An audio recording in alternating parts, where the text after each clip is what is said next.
कठोर करै छै विदाई गे हमर माई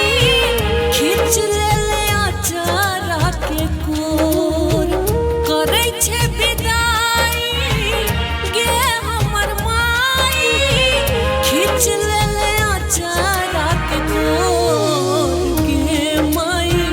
कौन करन आज येते तू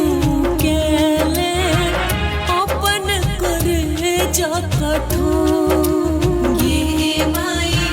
कौन करण आज ते तू केले अपन करे जा कठोर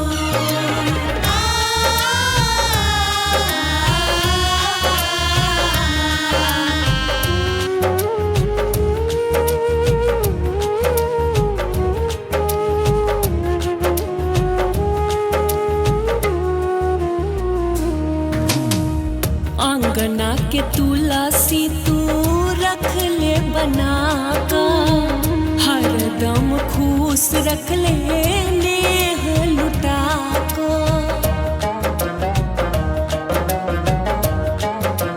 हो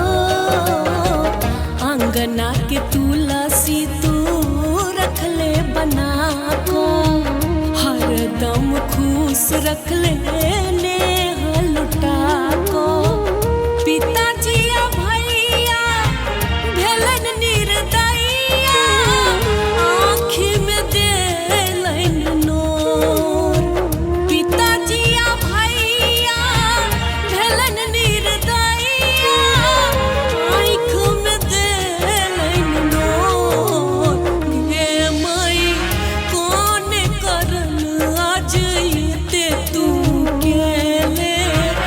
अपन करे जा कठोर ये माई कौन करण आज ते तू केले अपन करे जा कठोर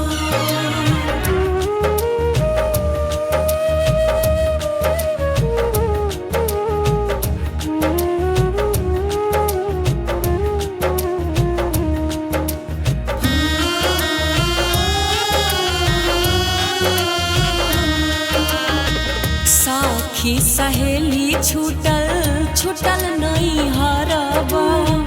छूटे स्नेह भरल भाभी के दुलरबा